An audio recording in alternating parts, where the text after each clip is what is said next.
Yo primero quería hablar un poco del autor, dos palabras. Yo definiría a Mariano como un ensayista, que es una práctica muy argentina por un lado, y por otro que me parece que expresa bastante bien el tipo de trabajo de reflexión y de escritura que hace él, porque no solamente es un cronista de sus propias experiencias, que son experiencias en muchos aspectos de una generación, sino que también intenta pensarlas y conceptualizarlas desde distintos ángulos, ¿no? En particular me refiero a los trabajos que tienen que ver con experiencia en movimientos desocupados y, bueno, y también a este último libro. El libro a mí me interesó mucho, habla de muchas cosas de las que yo participé desde otro espectro, digamos, de la organización política, pero él es un poco más joven, tenemos casi la misma edad y hay cosas como el 19 y 20 de diciembre de 2001, otras experiencias de convergencia entre movimientos de desocupados y sectores clasistas del movimiento obrero ocupado, que se hace referencia en el libro, de las cuales yo fui o testigo o colaborador de alguna manera. Entonces, cuando conversamos sobre la posibilidad de presentar este libro acá, por supuesto que me pareció una buena idea y creo que es importante la discusión sobre esas experiencias, sobre todo para la gente más joven y también para los que ya somos más grandes, volver a ponerlas en valor y en circulación y volver a discutirlas. El libro está organizado, les digo un poco la parte material de lo que es el libro para que se hagan una idea. Es un libro que está organizado en 8 capítulos. Hay 5 capítulos que son textos de puño y letra de Mariano y hay 3 capítulos que son conversaciones con Diego Sturbar, que si no me equivoco es el director de la colección en la que sale este libro. Que para mí, en primer lugar, ese me parece un formato bastante bueno, porque muchas de las cosas que están planteadas en el texto escrito de manera más continua, en los capítulos, después en las conversaciones se vuelven a debatir, se ponen en discusión, se abren algunas ventanas que capaz en el texto primario, digamos, no están planteadas de la misma forma. Entonces constituye, digamos, un registro bastante interesante el relato a través del cual está estructurado el libro. Creo que para rescatar algunas cuestiones, una es la que decía al principio, hay una parte de transmisión, una experiencia de una generación, que es la de los que empezamos a militar a mediados de los años 90. Nos marcó muchísimo lo que fueron todas las luchas de resistencia que hubo en la segunda, digamos, en el gobierno contra el gobierno de Menem a partir del 95-96, y por supuesto nos marcó mucho más lo que fue la experiencia del 19 y 20 de diciembre de 2001, lo que eso generó y los debates que surgieron posteriormente, ¿no? Mariano lo define en términos de un acontecimiento, bueno, tuvo mucho de eso, ¿no? Digo, al margen de después que se puede debatir o no los marcos teóricos de cómo analizarlo.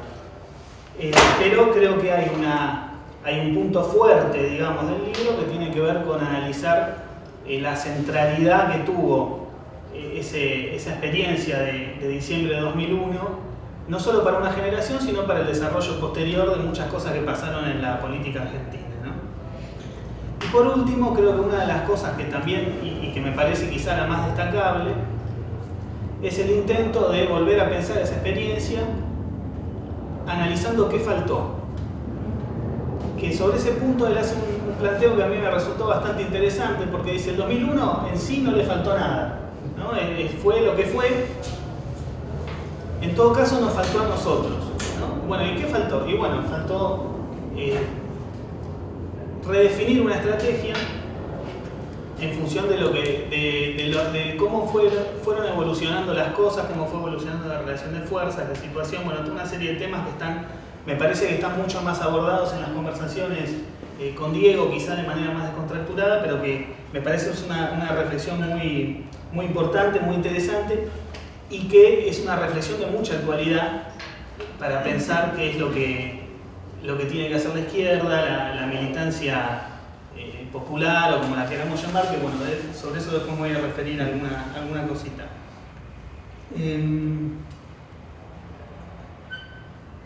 El libro parte de un evento, o sea, analiza esta centralidad o este impacto del 2001 desde dos puntos de vista, ¿no? Hay un plano que tiene que ver con lo internacional, donde Mariano rescata sobre todo la emergencia del zapatismo, ¿no? Como un cierto indicador de que algo estaba cambiando en una situación internacional signada por una predominancia casi muy aplastante del neoliberalismo, y trata de relacionar ese evento con lo que él llama las luchas autónomas, que son todos los procesos de resistencia que hubo no solo en Argentina, pero especialmente en Argentina, como decía antes, en la segunda mitad de los 90.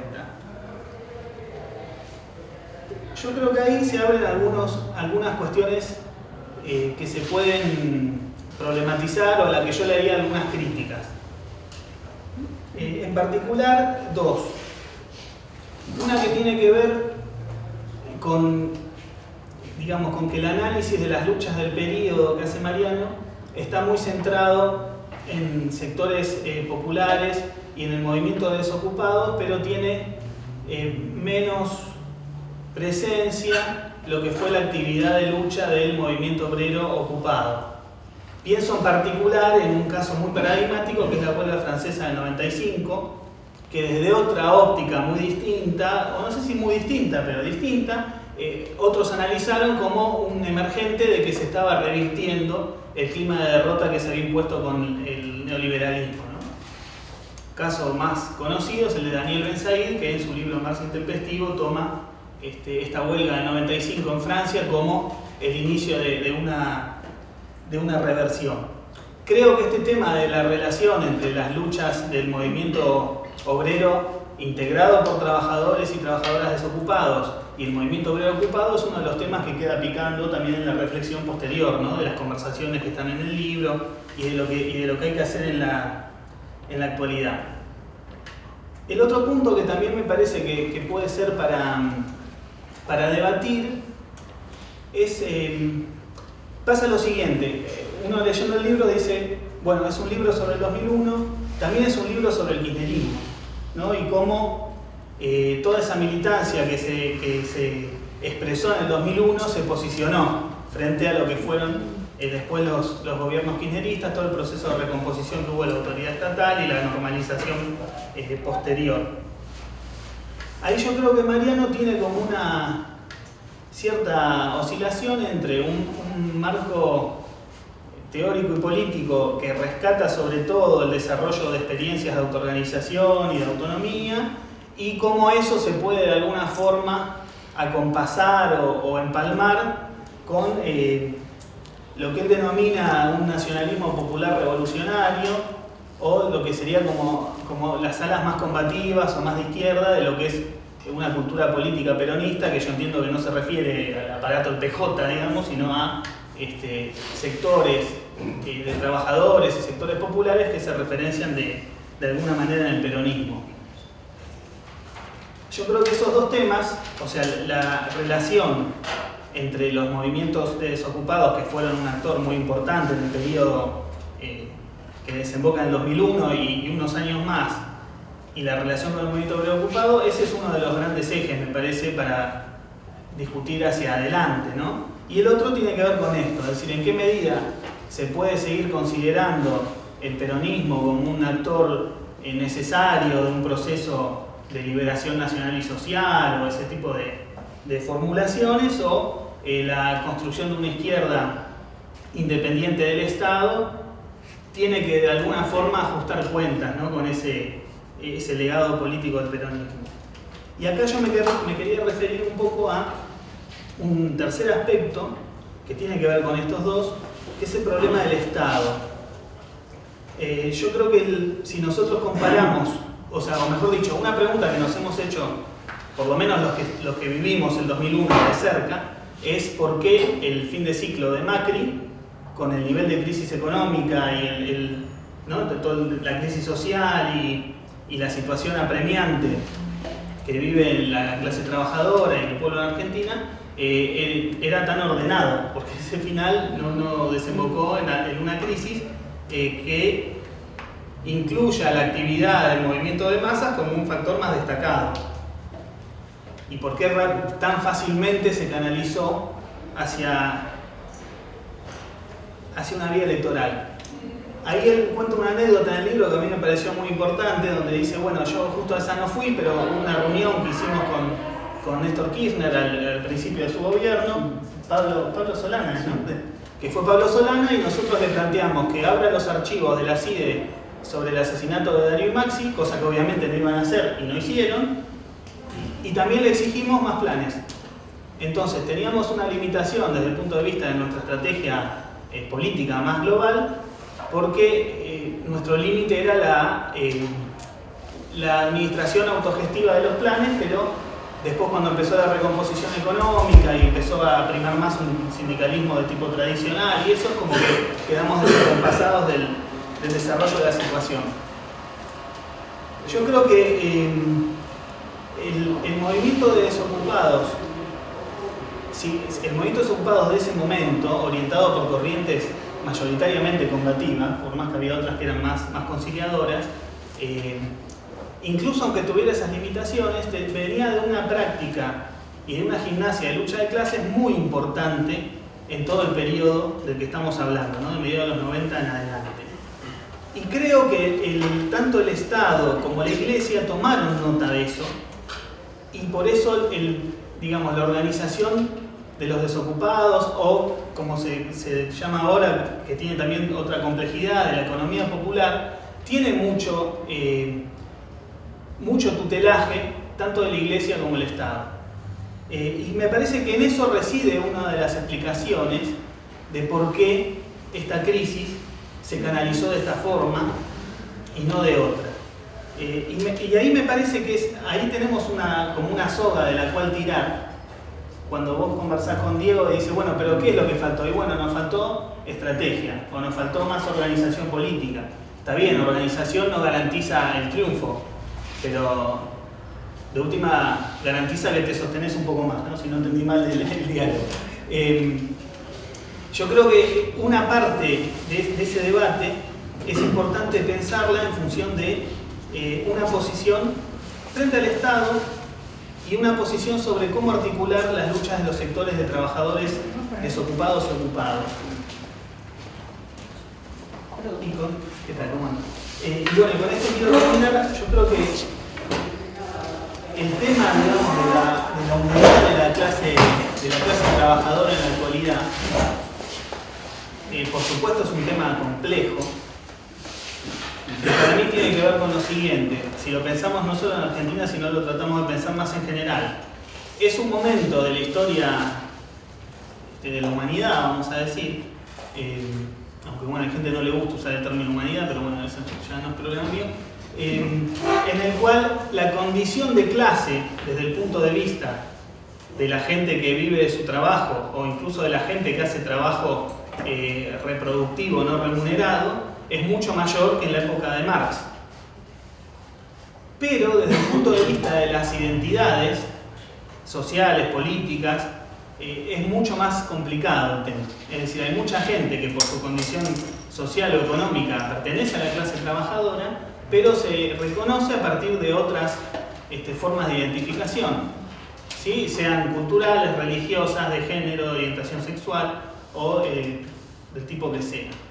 Entonces, yo señalo esto ¿por qué? Porque el tema de la unidad de la clase obrera, entendida en este sentido amplio, es un tema que no se puede abordar de manera declamativa únicamente. Es decir, bueno, hablamos de la unidad y con eso, bueno, sí, obviamente, si uno está por la unidad y lo manifiesta y de alguna manera lo propagandiza, siempre va a estar un poco más orientado hacia ahí que si no lo hace. Pero hay un problema de estrategia política muy importante que yo lo sintetizaría en lo siguiente, o sea, tradicionalmente en la política marxista había como una diferencia clara entre lo que era una política de frente único, que apuntaba a lo que es la unidad de la clase trabajadora más allá de las distintas tendencias políticas, en principio por objetivos inmediatos y después puede ser por objetivos más ofensivos. Había una diferencia entre eso y lo que se conoce como una política hegemónica, que era una política en la cual la clase obrera intentaba articular o compaginar sus intereses o demandas con los de otros sectores sociales que no necesariamente pertenecían a la clase trabajadora, pero podían tener un interés convergente. Históricamente en el marxismo ruso eran los campesinos, ¿no?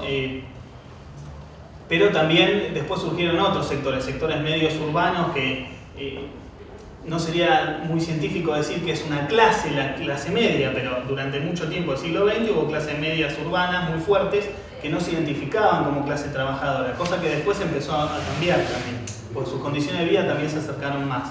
Entonces, lo que era una política de unidad para la clase y una política de hegemonía hacia otros sectores sociales, hoy son mucho más, esa diferencia es mucho menos clara, me parece. Es decir, hay una cuestión de que son luchas simultáneas, la de lograr que la clase se unifique y la de lograr que se pueda articular con otros sectores sociales. Por esta cuestión que decía al principio, de que la condición de clase está mucho más extendida, pero a su vez hay muchas otras formas a través de las cuales la gente se identifica en primera instancia antes que como clase, ¿no?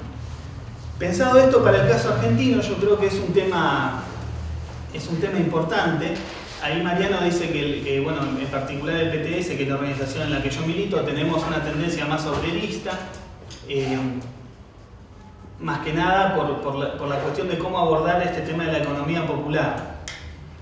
Yo ahí disiento un poco con ese tema, porque veo que la forma de abordar esto tendría que ver con dar cuenta de esta complejidad por un lado, y por otro después con algunas medidas políticas que habría que pensar y que yo creo que para el próximo periodo en Argentina van a ser muy importantes, sobre cómo poder lograr esa articulación entre lo que es el movimiento de la clase trabajadora que tiene trabajo formalizado y el sector de la clase trabajadora que está agrupado en instancias de lo que se conoce como la economía popular. Y ahí yo diría dos o tres cosas y con esto terminaría, que tienen que ver con lo siguiente. Una cuestión a discutir es el tema del Estado. ¿En qué medida? Porque igual en los sindicatos también está metido el Estado, por supuesto. O sea, hay estatización de los sindicatos en Argentina. Él lo menciona en algún momento cuando habla de Moyano y del peso que adquirieron ciertos sindicatos o sectores de la burocracia sindical en el periodo kirchnerista. Pero también en el sector de trabajadores desocupados, como decía antes, hay un peso muy grande, digamos, de la intervención estatal y también de la Iglesia, que nunca se termina de poner de acuerdo si es Estado o no y que esto que el otro, pero generalmente trabaja bastante en común. Entonces a mí me parece que ese es un problema que yo creo que Mariano lo señala bien como un problema importante, estratégico en las reflexiones que hace en el libro, que va a ser uno de los problemas clave de la lucha de clases en Argentina en los próximos años, porque el peronismo tiene una política de mantener separado. Entonces, el sector de clase trabajadora que tiene sindicato y puede tener una paritaria y un aumento de salario, que se ocupe de eso, y el sector de trabajadores en condiciones más precarias y más empobrecidos también tiene su representación y también nos ocupamos de ellos.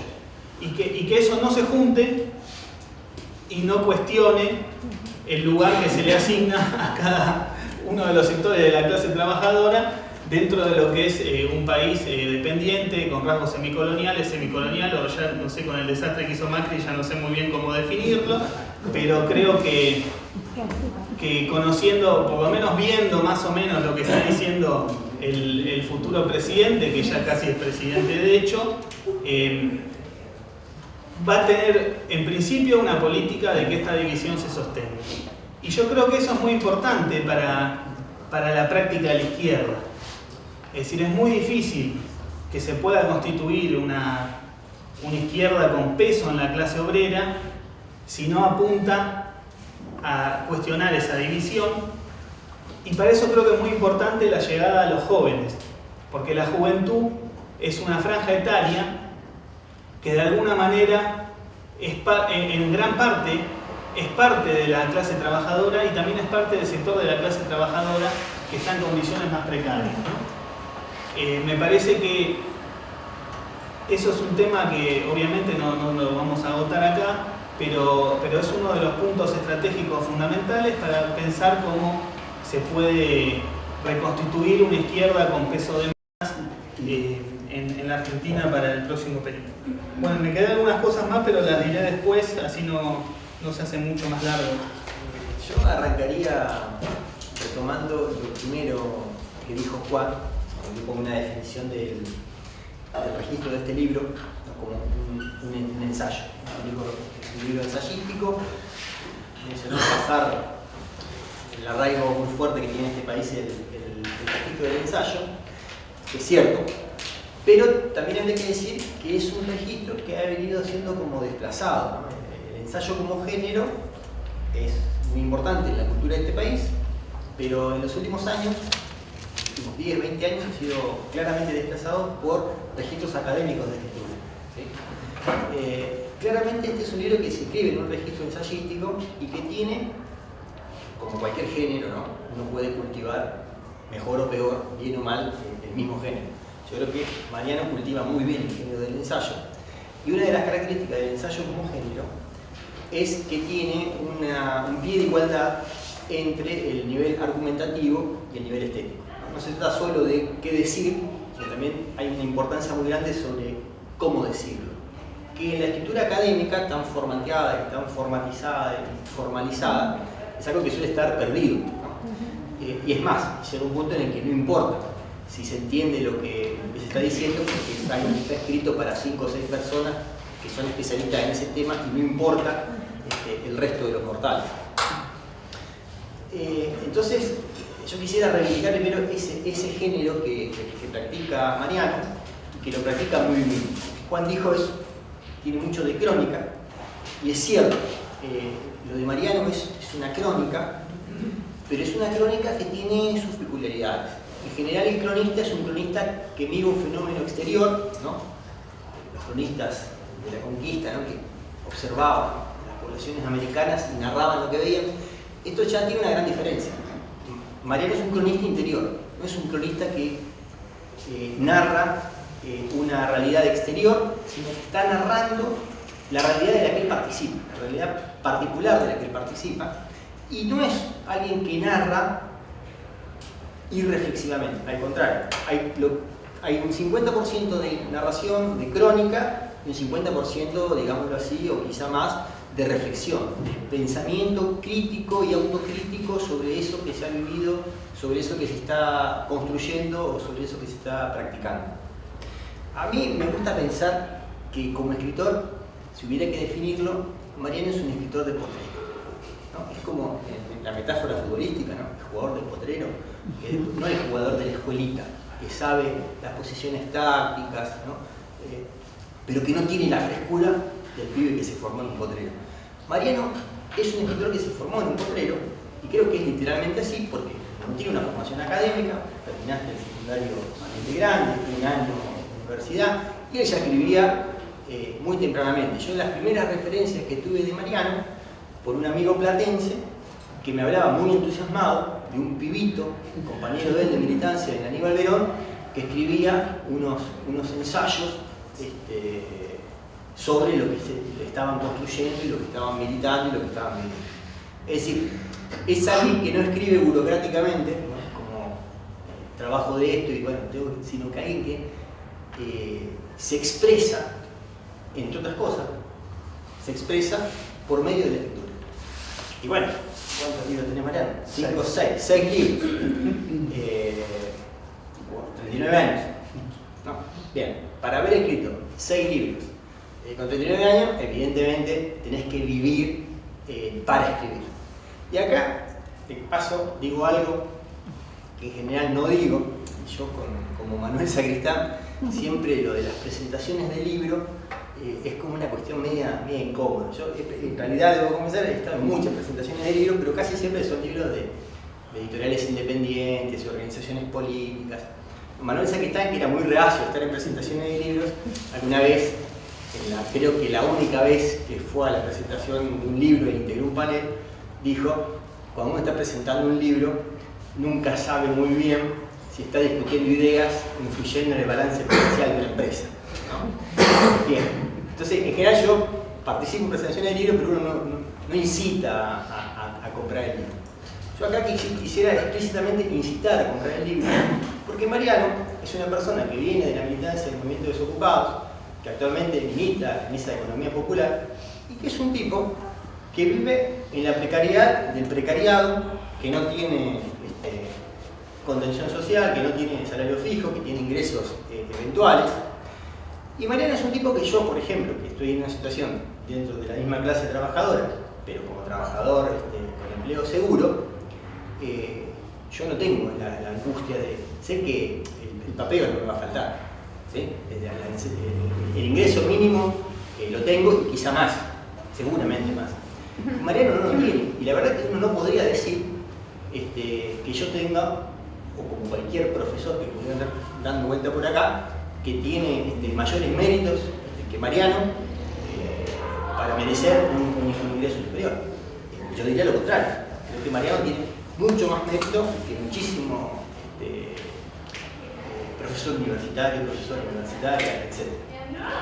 Entonces, creo también, no un acto de caridad, sino un acto de solidaridad, comprar el libro de Mariano, que es un tipo que en buena medida vive, papea de esa producción intelectual, pero, y esto es muy importante, no es alguien que escribe lo que escribe para venderlo, sino que escribe porque necesita decir ciertas cosas y porque está pensando ciertas cosas. Y una de las características que lo define, me parece, es la permanente revisión de lo que está pensando. O sea, si uno va siguiendo la obra de Mariano, no dice siempre las mismas cosas. Y muchas veces dice, esto lo dije en un momento, o esto lo pensamos en un momento, o esto lo vimos así en un momento, y ahora habría que verlo de una manera diferente, por tal y cual razón. Hay un autor que quizás es una ocurrencia mía, que no tenga mucho sustento histórico, pero que yo cuando pienso en Mariano se me viene a la cabeza Víctor Serge. Quizá ahora a Víctor Serge no lo conoce nadie, entonces menciono brevemente, es uno de los grandes escritores de izquierda de los años 30, 20, 40, que tiene un gran escritor compulsivo, al igual que Mariano, una persona que no tiene formación académica, que la escritura le sale del alma, pero que tiene mucho oficio, mucho estilo para escribir, y es alguien que permanentemente navegó en aguas tormentosas y entre dos tradiciones políticas. En el caso de Víctor Serge, entre el anarquismo y el bolchevismo. ¿Sí? Víctor Serge llegó a ser secretario de la SANA cuando era secretario general de la Internacional Comunista y ingresa proveniendo del anarquismo, ¿no? Más, Víctor Serge estuvo preso por sus vinculaciones con grupos anarquistas pistoleros. Y creo que Mariano comparte con Serge dos cosas. Uno es navegar entre dos aguas, quizá en el caso de Mariano más entre las aguas del marxismo y el peronismo, ¿no? Siempre ahí en esas dos tradiciones políticas, y comparte con Serge la pulsión por la escritura, pero también la capacidad que tiene para captar la realidad en dos registros, que a veces se armonizan y a veces chocan, ¿no? Un registro más intelectual, más conceptual, más consciente, racional, y un registro más expresivo, más emocional, más de captar la sensibilidad. La sensibilidad a veces no siempre coincide o no siempre se lleva bien con lo que se piensa en un plano más consciente o racional. Entonces, en Mariano y en sus textos están misturados ambas dimensiones. Y a veces,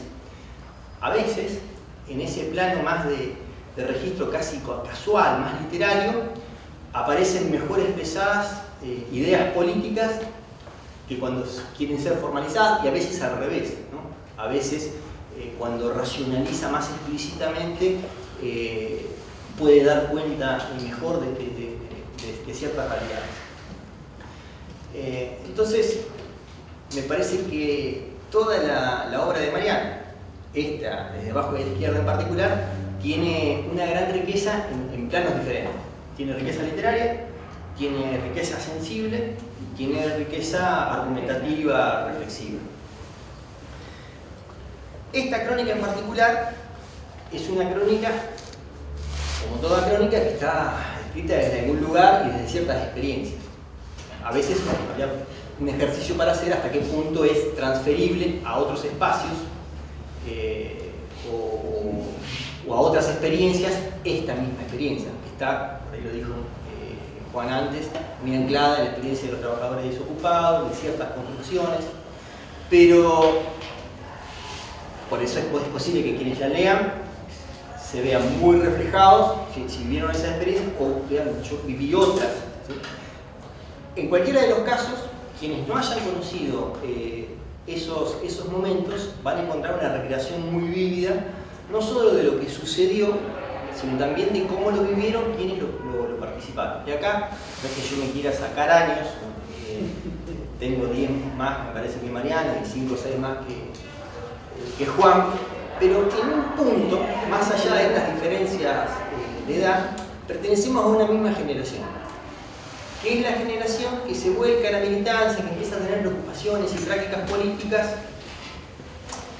en los años 90, ¿no?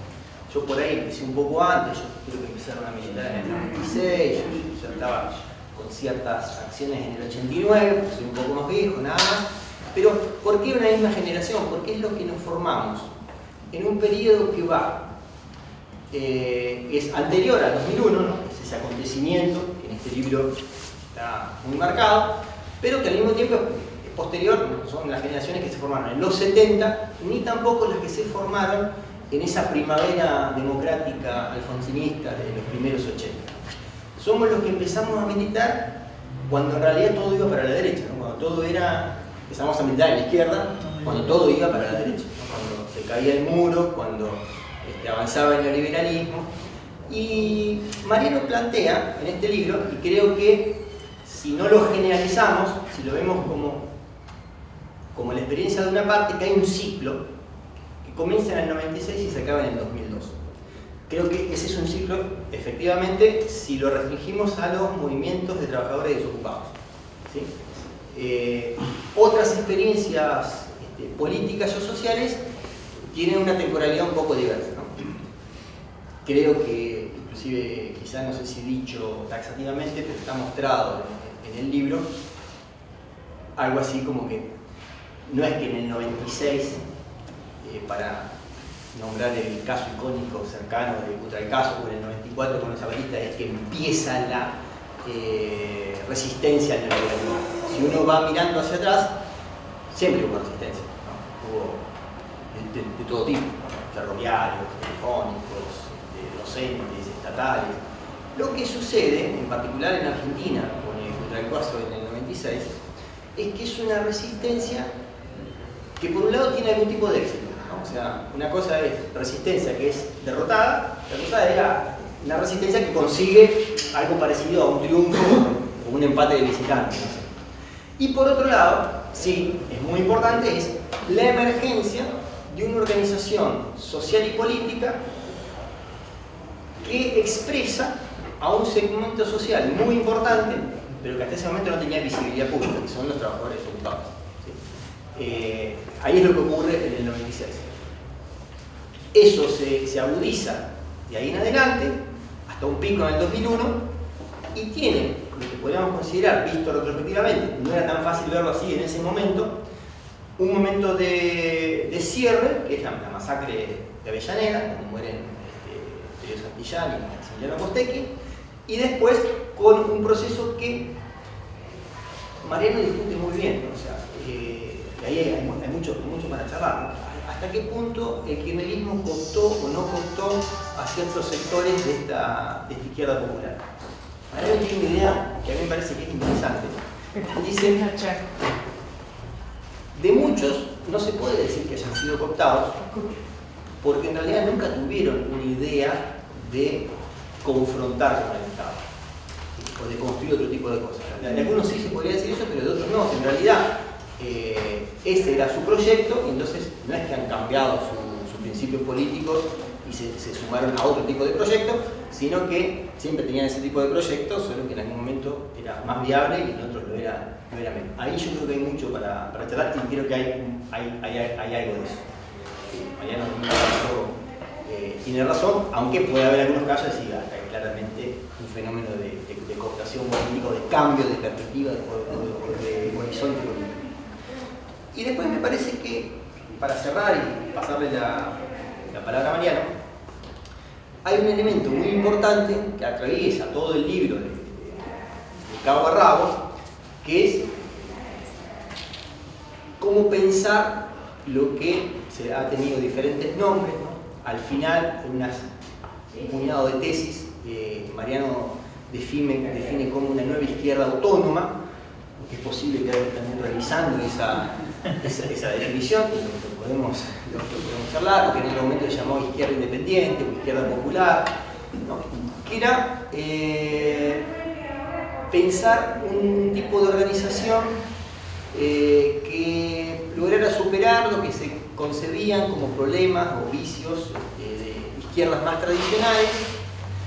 Y ahí creo que el libro tiene una gran reflexión como a dos puntas, ¿no? O sea, tanto una reflexión de qué se puede criticar a una izquierda más tradicional, como también empezar a reflexionar los problemas que tuvo esas experiencias de nuevas izquierdas, el nombre que le querramos poner, que ciertamente los tuvieron, y ahí Mariano hace un proceso de reflexión autocrítica o de revisión de algunas cosas que quizá creyó en otro momento o que creyó con más fuerza en otro momento y que ahora las mira con más cautela. Algunas de las conclusiones, por ejemplo, la necesidad de algún tipo de organización política más o menos formalizada, que era algo como casi vituperado en una tradición más autonomista. Dice, bueno, esto no funciona y es necesario algún tipo de organización. El tema es qué tipo de organización, cómo, etcétera, pero la discusión pasa a ser otra. No una discusión de principios, sino de qué forma sería la adecuada para realizar estos principios. Yo cierro y... Muchas gracias por venir, quienes están aquí escuchando con tanta atención, a la gente del Centro de Estudiantes que posibilitó también en gran medida que se realizara esta actividad, y a Petrus, que es un amigo, y con Juan, que venimos construyendo un vínculo muy típico de esta época por redes sociales, ni por redes sociales, por WhatsApp. Pero bueno, sobre todo por la lectura tan atenta que han realizado del libro, de dos personas que leo además y con las cuales me interesa sostener un diálogo, una discusión, y después por estar acá en esta provincia, que bueno, mi primer libro, como ya se dijo, se tituló De Cutralcó a Puente Pueyrredón, ¿no? Que de algún modo se retoma parte de esa narración en este libro de un modo más reflexivo para pensar lo que en el libro se llama el ciclo de las luchas autónomas, que tuvo como epicentro de sus luchas la provincia de Neuquén, la provincia de Salta y el conurbano bonaerense. Un poco aprovechando también que se mencionó esto de ese tránsito a dos aguas entre el marxismo o cierto marxismo y cierto peronismo, no puedo dejar de dar cuenta que estamos en un 17 de octubre, aquí con compañeros camaradas marxistas haciendo una charla un 17 de octubre, en una provincia donde Zapac es un nombre tan maldito, ¿no? para el movimiento popular, pero de sur a sur, porque yo ahora vivo en Córdoba hace varios años, pero nací, me crié y vengo del conurbano bonaerense, de la zona sur. De sur a sur decía entonces recordar que en aquellas tierras cayeron en combate dos militantes, integrantes de la organización Montonero, que son los hermanos Zapac, hijos del exgobernador, y que el 17 de octubre precisamente de 1977 cae en combate en Berazategui el Tata Zapac. Así que bueno, también en algún punto un homenaje a quien supo ser el militante que agrupó toda la estructura dispersa de montoneros en la zona sur, que es la experiencia que cuento en mi libro Montoneros Silvestres, entre ellos jóvenes adolescentes que resistieron a la dictadura haciendo acciones de sabotaje sin ningún tipo de estructuración, porque la organización estaba muy debilitada, muy golpeada por la represión, y entre esas militancias juveniles de aquellos años estuvieron esos montoneros silvestres que fueron quienes nos formaron a un grupo de pibitos y pibitas, adolescentes también, pero en los años 90, ¿no? En algo que en el libro aparece bajo el nombre del archivo y que nos parece tan importante para rescatar en momentos en donde de algún modo una de las tantas operaciones de opresión y de dominación que realiza el capital en el despliegue de su lógica es la de meternos en una instantaneidad ¿no? En donde, como dice Mac Fisher, perdemos de vista un horizonte de largo plazo, no solo en perspectiva para adelante, sino también para atrás. Entonces, un poco parafraseando ese otro gran militante del peronismo revolucionario que fue Rodolfo Walsh, no podemos permitirnos, los luchadores más allá de las corrientes en las que militemos, que la historia también se transforme en una propiedad privada que sea, ¿no?, apropiada por las clases dominantes, y en ese sentido es importante volver sobre la historia no como un mero ejercicio historiográfico, sino para construir un contrarrelato, pero sobre todo para poder no prescindir de ese archivo, de esa caja de herramientas que tiene que ver con la historia, pero también con la teoría política. En ese sentido quisiera rescatar dos o tres cosas del libro este en particular, pero del ejercicio también de escribir libros, de publicarlos desde una perspectiva no comercial, no academicista, como también se mencionó acá, y sobre todo para pensar incluso desde una perspectiva marxista lo que implica la producción de un libro, ¿no?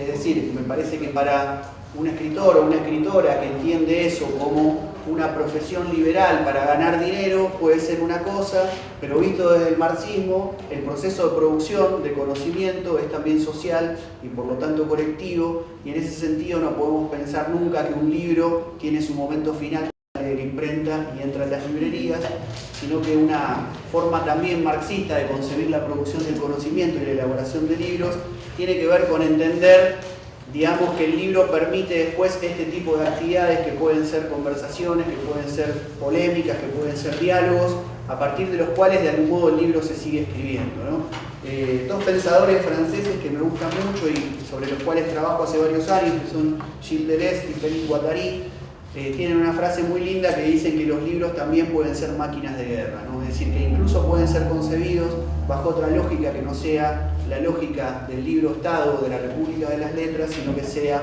un instrumento más de la lucha política, que en la tradición del marxismo siempre fue lucha política, económica, pero también ideológica, ¿no? En los últimos años se habló mucho de la batalla cultural. Bueno, poder entender que también la producción, la elaboración de libros, de revistas, de portales, de programas de radio, de producciones audiovisuales, de fotografías, de afiches, de teatro, ¿no?, etcétera, son también modos de intervenir en la lucha de clases y en este caso rescatar también esta perspectiva de que la lucha de clases también se libra en el terreno de la teoría.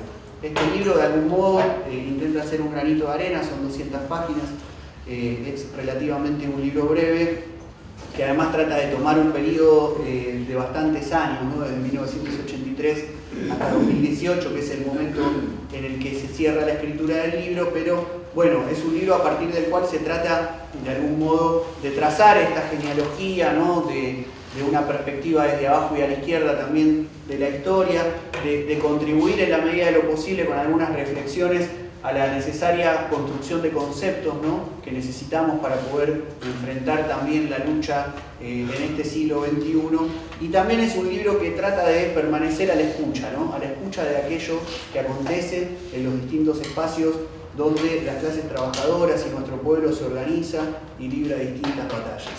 En ese sentido, el libro, entendido como parte de esta batalla cultural, busca de algún modo, como todo pensamiento crítico, tratar de problematizar, tratar de incomodar y tratar de ampliar los horizontes de sentido, ¿no?, en un momento en el cual también actuamos muchas veces bajo ese horizonte recortado en un doble movimiento, que es el movimiento de la perspectiva post-caída del muro de Berlín, ¿no?, donde, como dice también el amigo Fischer, parece que el capitalismo es lo único que podemos imaginar, ¿no?, como destino para la humanidad, y parece que es más fácil imaginar el fin del mundo que el fin del capitalismo, ¿no? Entonces, poder ensanchar el horizonte de posibilidades es también, entendemos, tareas de las izquierdas, pero también ensanchar el horizonte de perspectivas en lo que de algún modo en el libro se trata de pensar bajo el rótulo de la postdictadura, ¿no?, que siempre se lo trata de pensar como los años inmediatos al terror dictatorial de los años 70, de fines de los años 70, y que en el libro de algún modo, tomando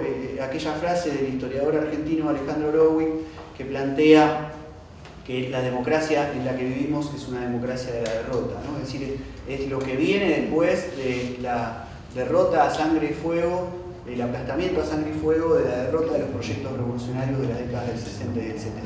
Si bien 2001 y ese periodo, digamos, o 2001 como símbolo de ese periodo de ciclo de luchas autónomas que va más o menos desde mediados de los 90 hasta el 2002, de algún modo quiebra, ¿no?, ese terror, ese terror que está como huella permanente en el cuerpo social, ¿no?, como decía León Rosichner, y no solo en el pasado.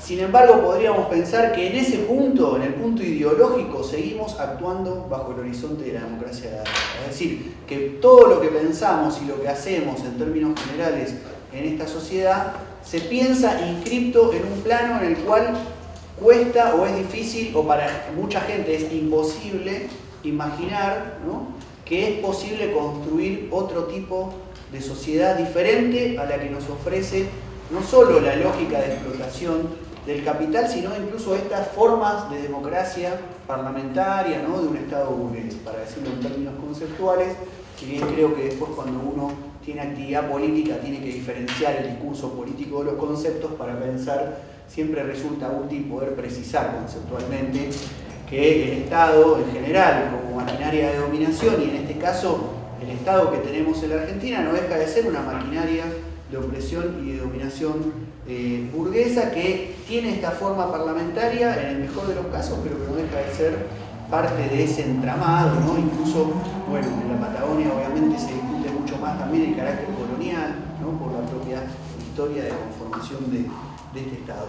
Bueno, después el libro de algún modo, al llamarse también desde abajo y a la izquierda, lo que busca es delimitar una posición con claridad respecto a la necesidad de contribuir a recrear una cultura de izquierda en la Argentina, ¿no?, en donde los libros obviamente como parte de esa batalla cultural son un elemento más dentro de una práctica mucho más extendida, y en este caso particular trata de ser de algún modo un libro que hace un doble movimiento. Por un lado es un ajuste de cuentas generacional, ¿no?, como acá se decía, he perdido algunos amigos y amigas por algunas cosas que digo acá, espero ganar otros. No es tan malo eso. No, por eso, se pierden unos, se ganan otros, bueno, pero es un ajuste de cuentas generacional, es transitar, digamos, una reflexión sobre el 2001 y sobre ese periodo, pero también, como ya se planteó aquí, es el modo a partir del cual uno después lee el kirchnerismo, ¿no? De acuerdo a cómo leemos el 2001 vamos a leer el kirchnerismo, e incluso de acuerdo a cómo leemos el 2001 vamos a leer ese periodo que va del 83 al 2001,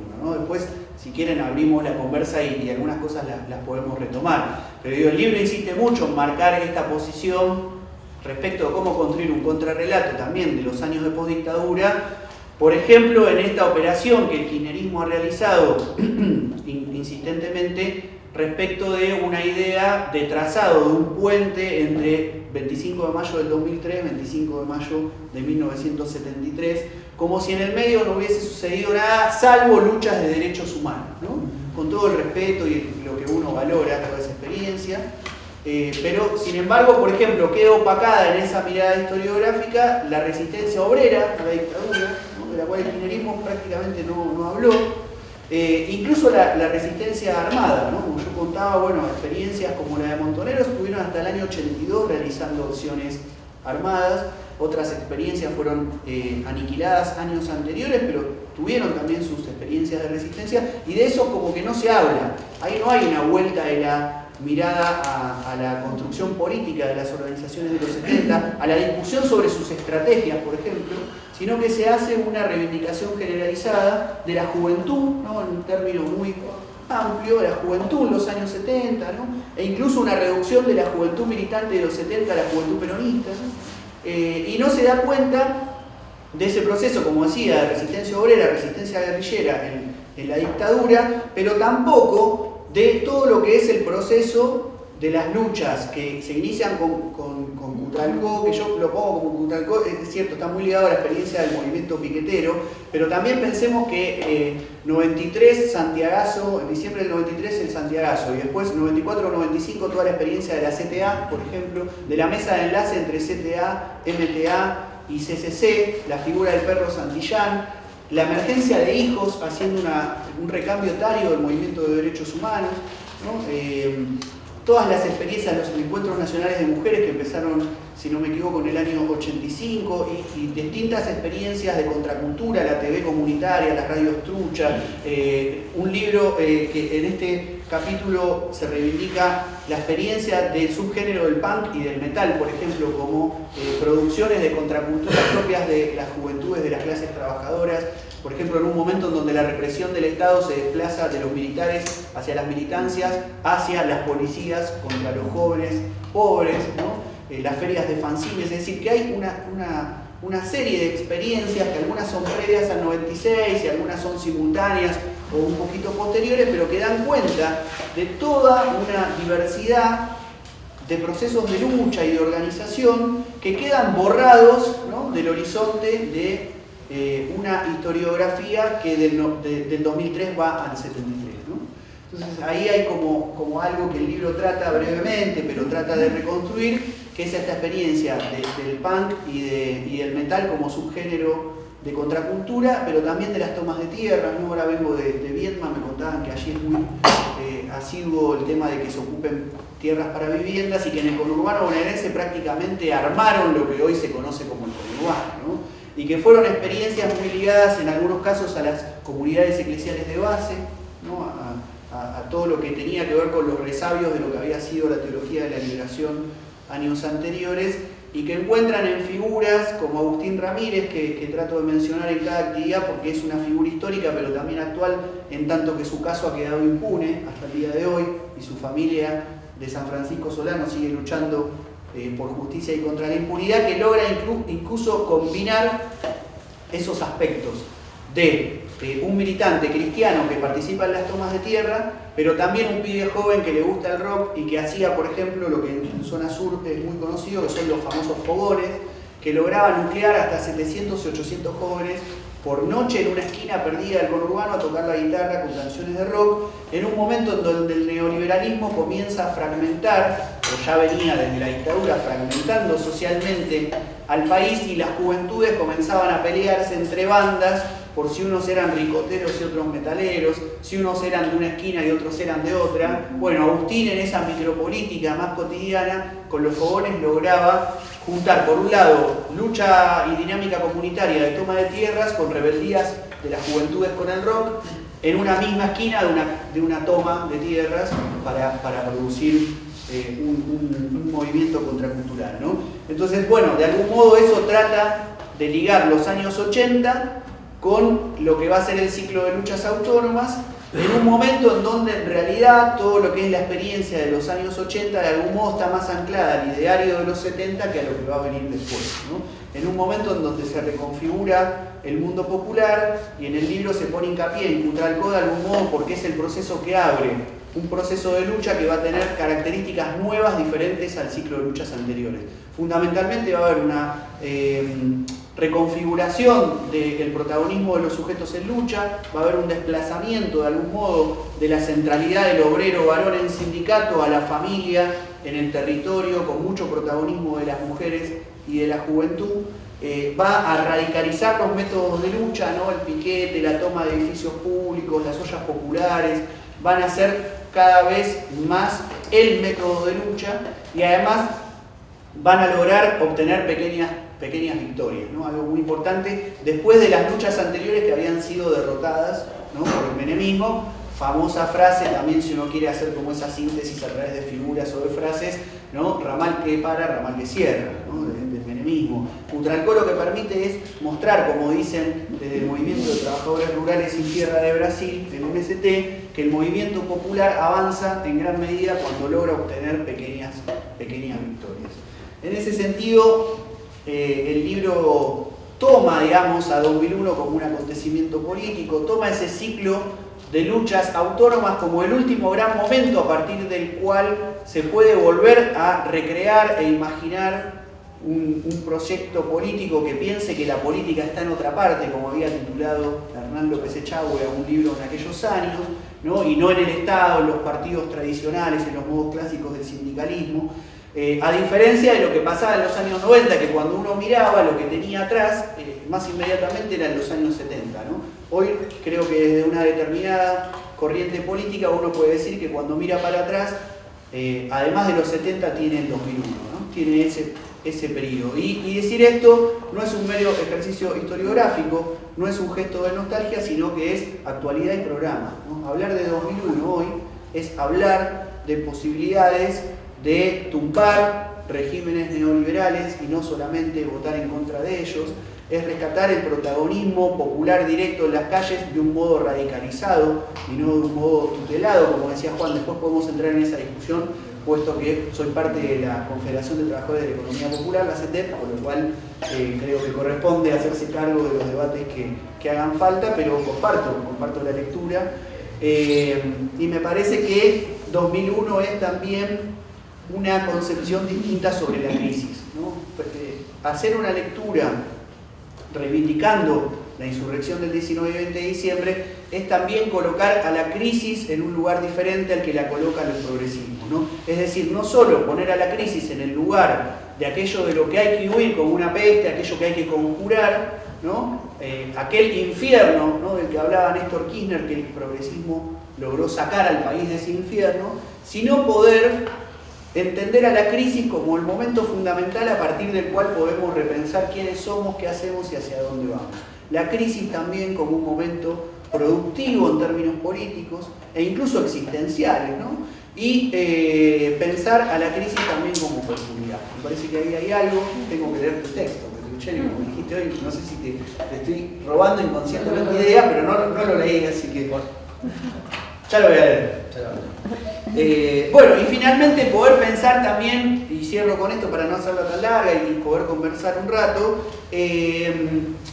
me parece que poder poner al 2001 en este lugar de centralidad en el que se lo intenta poner en este libro, tiene que ver también con pensar desde otras claves la propia coyuntura política, ¿no? El capítulo final, que igual de todos modos es bastante breve, pero de algún modo maneja la hipótesis de que hay tres sectores que fueron tres sectores de los más dinámicos para pensar el proceso de lucha contra el macrismo, que en general yo en textos más periodísticos de estos años me negué a hablar como un proceso de resistencia, ¿no? Porque me parecía que para muchos sectores se trataba de un trabajo de oposición al gobierno, ¿no?, de la apertura de un proceso de resistencia, pero que de todos modos marcaron momentos fundamentales en estos 4 años, que pasó de todo en términos de la ofensiva neoliberal, pero también pasó de todo en términos de productividad popular, ¿no? Argentina es un país muy inquieto, ¿no? Me parece que eso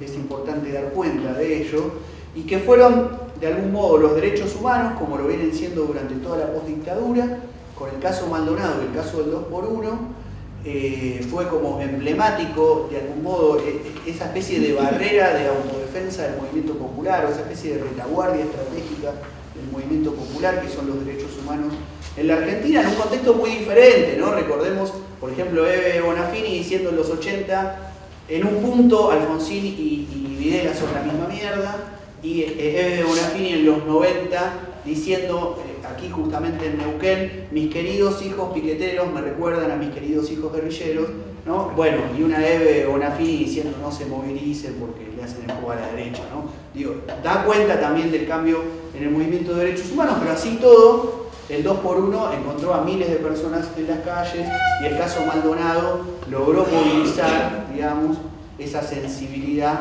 que está presente en buena parte de la sociedad argentina, para no decir toda la sociedad argentina, porque lo de Maldonado también mostró el lado oscuro, ¿no?, de este país.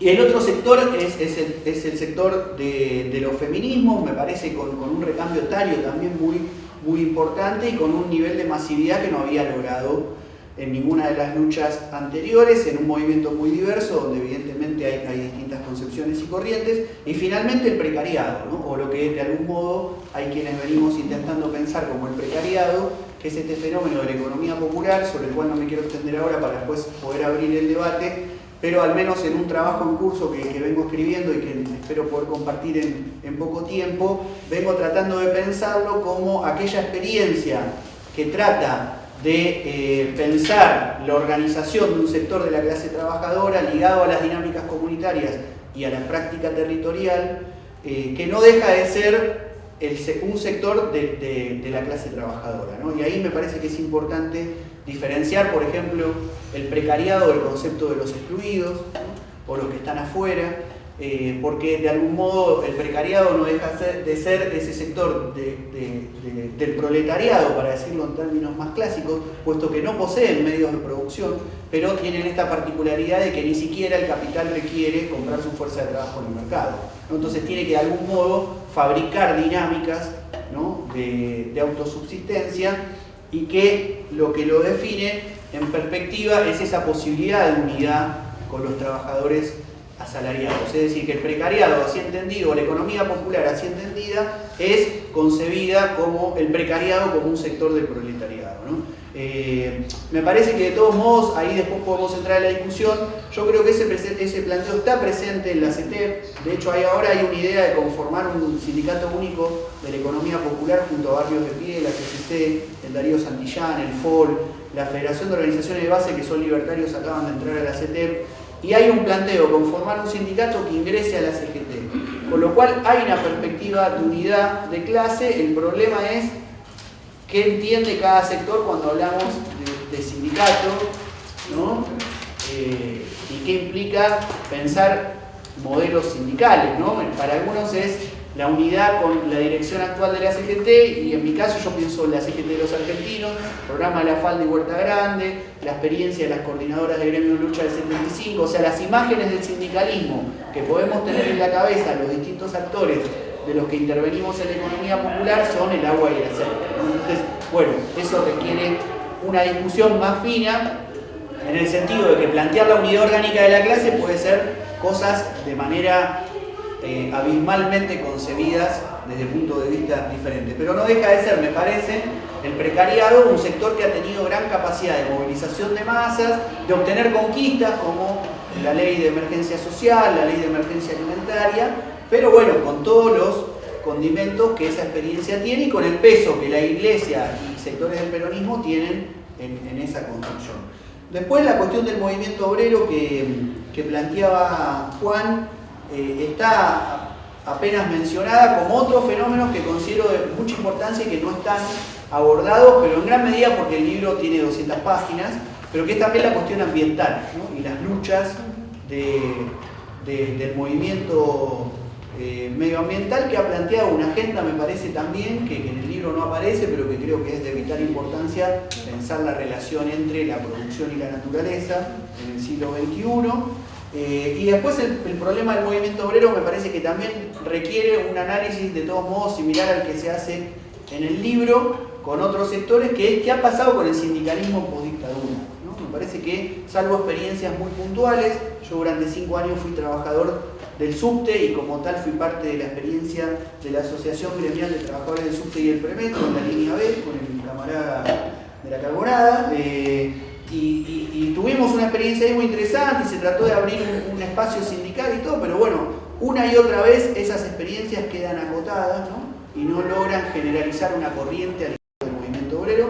Me parece que eso es un tema que requiere un análisis más específico, que en el libro es verdad que no se hace. Bueno, ya creo que me extendí un montón. Nada, me parece que estamos ante un momento, y con esto cierro, de un inminente cambio de gobierno, con lo cual me parece que también se va a abrir una coyuntura donde la discusión sobre la calle, la discusión sobre el tipo de organización y la discusión sobre qué izquierda queremos construir en Argentina se tornan 3 elementos fundamentales para pensar el periodo que se viene. Así que bueno, agradecerles nuevamente y que bueno, podamos ojalá hacer de esto también un espacio de conversación, de diálogo, y si hace falta de polémica, porque creo que desde las izquierdas tenemos que también quebrar ese horizonte que nos plantea ese consensualismo de un liberalismo democratón que hace de cada discusión fuerte algo de lo cual tenemos que parece que tener miedo o huir. Creo que hay que volver a reivindicar en buenos términos y con camaradería la posibilidad de delimitar las posiciones y de discutir las diferencias que haya entre las distintas corrientes del movimiento popular. Así que bueno, para abrir un poco el debate hay varias cosas que ya quedaron planteadas. Gracias.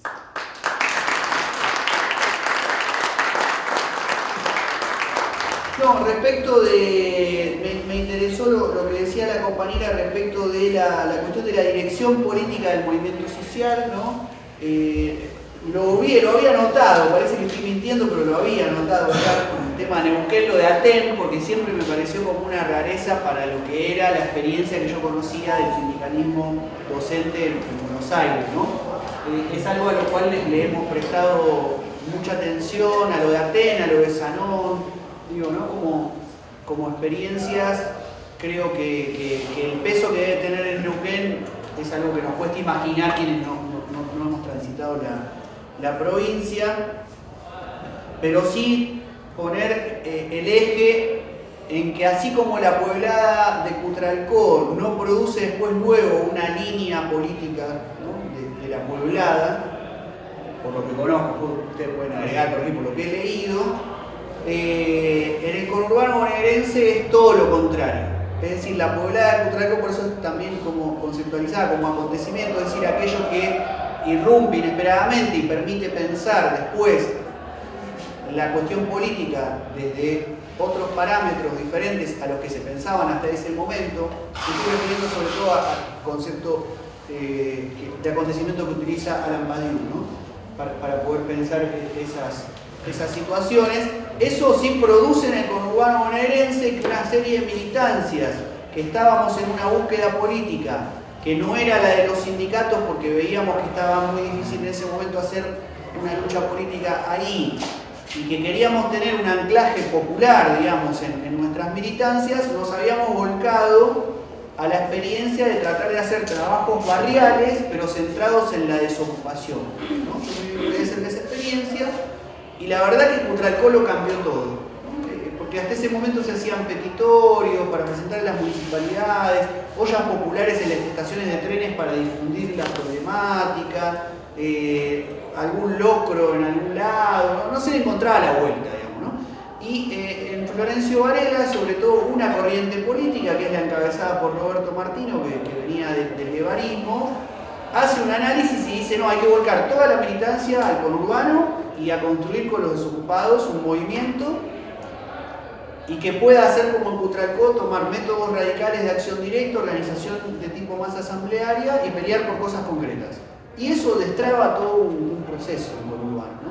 Entonces hay que, digo, para diferenciarlo, esto también de autonomía, para algunas corrientes autonomistas, el movimiento piquetero se produce por una espontaneidad que se va después luego desarrollando en muchos lugares. Por lo menos la experiencia de conurbano, la que yo vengo, puedo asegurar que no fue así. Quizás en otros lados habría que ver. En conurbano fue una lectura política, estratégica, de grupos militantes que se propusieron desarrollar eso. Obviamente esta idea de que cuando nosotros llegamos a la historia no es que comienza, sino que hay que inscribir esos momentos en una trama histórica claramente. En todo caso acá se pone un enfoque porque bueno, el libro está escrito desde una perspectiva, pero todo el tiempo trata de pensar cómo esa particularidad de la que se habla está inscrita en una trama más amplia. Y a partir de eso, ligarlo con lo otro, la cuestión de los ciclos, ¿no? ¿Qué es lo que permite pensar de algún modo que hay un ciclo? Es que hay ciertas regularidades, ¿no? Esta discusión la he tenido en algunos casos con alguna gente que con razón me decía, pero podemos pensar el inicio de eso en el Santiagazo. Es cierto, se puede pensar en el Santiagazo. Ahora, el Santiagazo no inaugura ninguna regularidad en la protesta social. En cambio, Cutralcó sí. El piquete va a ser el método, la asamblea va a ser la forma de organización y el reclamo al Estado para ayuda social para los desocupados va a ser la reivindicación inmediata. Entonces, eso estructura, me parece, una dinámica que va a ser ascendente, que va a ser cada vez más radicalizada y que justamente por eso la masacre de Avellaneda figura como punto central de quiebre y no, por ejemplo, la asunción de Néstor Kirchner, también una periodización que no va por arriba como son los gobiernos, ¿no? Va del 83 al 89, no. Es otra periodización, una periodización desde abajo de la izquierda. Yo considero que la masacre de Avellaneda es el punto de quiebre de ese proceso porque se produce un doble movimiento. Por un lado, como dijo la filósofa Elisa Carrió en ese momento, dijo, la masacre de Avellaneda inaugura la fase autoritaria del régimen. Creo que fue de las frases más lúcidas de aquellas horas. De Carrió, ¿no? Bueno, este país puede dar muchas sorpresas. Pero creo que hubo un intento, ¿no? Hubo un intento de inaugurar una fase abiertamente represiva por parte del dualdismo, que es una fase que fracasa. Hay muchos elementos, aparecen las fotos, bueno, quienes se acuerdan de ese periodo verán que, o quienes no y quieran ver, digo, está la película La crisis causó nuevas muertes. Nosotros hicimos una investigación que se publicó como libro bajo el nombre de Darío y Maxi Dignidad Piquetera. O sea, había todo un clima previo al 26 de junio que fue instalar la idea de un enemigo interno, una declaración de guerra por parte del movimiento piquetero y una acción represiva aleccionadora, ¿no? Con balas de plomo disparadas por la policía en la represión. Ese plan fracasa. Incluso estaba la causa complot, no sé si se acuerdan. Digo, parece que pasaron 100 años y no pasó tanto tiempo, ¿no? Digo, para tener en cuenta lo que puede ser la intensificación de la lucha de clases en la Argentina. Es decir, ese día, estructuras militantes del movimiento piquetero tuvimos que volver a adquirir, digamos, o a recrear el archivo que nos habían legado las generaciones anteriores. Por ejemplo, toda la dirigencia del Aníbal Verón no volvimos a dormir a nuestras casas. Algunas casas incluso fueron limpiadas por otros militantes que, suponiendo que podían ser allanadas, teníamos cosas que nos comprometían, bueno, pudieron ir limpiar las casas, digamos. Entonces hubo un dispositivo que se activó frente a una situación de represión que parecía que iba a ser mucho más intensa. Después eso, las fotos aparecieron, la movilización popular jugó un rol central de nuevo, ¿no? Como el 2x1, el caso Maldonado, la intensa movilización del 3 de julio del 2002, bajo la lluvia, ¿no? Frío terrible, desde Puente Pueyrredón hacia Plaza de Mayo, con miles de personas, de algún modo desactiva eso, pero también el otro movimiento es el movimiento que interioriza nuevamente el terror en la militancia. Y esto me parece fundamental para pensar el ciclo posterior. Es decir, las militancias más radicalizadas del movimiento piquetero actuábamos siempre en función de pensar cómo elevar el nivel de confrontación con el Estado de jornada en jornada. Era discusión, por ejemplo, incluso en el lenguaje político, ¿no? La lengua, como le gusta decir a María Pía López. Reuniones del movimiento piquetero, de sus militancias, había una palabra que era clave: hipótesis de conflicto. ¿Cuál es la hipótesis de conflicto para la próxima lucha? Eso yo no lo escucho hace años, ¿no? ¿Cuál es la hipótesis de conflicto? ¿Y cuál es el mecanismo de autodefensa que nos damos para esa hipótesis de conflicto?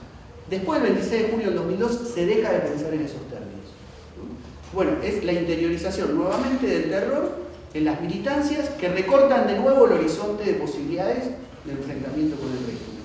Entonces eso inaugura un nuevo ciclo que tiene de nuevo una regularidad, donde la autoridad del Estado cobra una recomposición y una centralidad, y se inaugura esto que de manera condescendiente uno podría decir que es el ciclo de los gobiernos progresistas, ¿no? Es decir, que no es la fase oscura, como dice Badiou también, no es la fase oscura de reacción del régimen, sino el modo más de tipo reparativo, inclusivo, ¿no? Centrado en algunos derechos de gestión del orden. Entonces, bueno, eso da una regularidad que de algún modo también encuentra su momento de clausura en estos años, donde no es solo Argentina, sino en distintos lugares de América Latina, ¿no? Lo que pasa en Brasil, lo que pasa en distintos lugares, que inaugura de algún modo esta ofensiva más abiertamente neoliberal, que ahora está mostrando también sus límites y que habrá que ver en qué deriva esto, ¿no? Si podemos ir pensando en un cierre de ciclo de esta ofensiva neoliberal o no.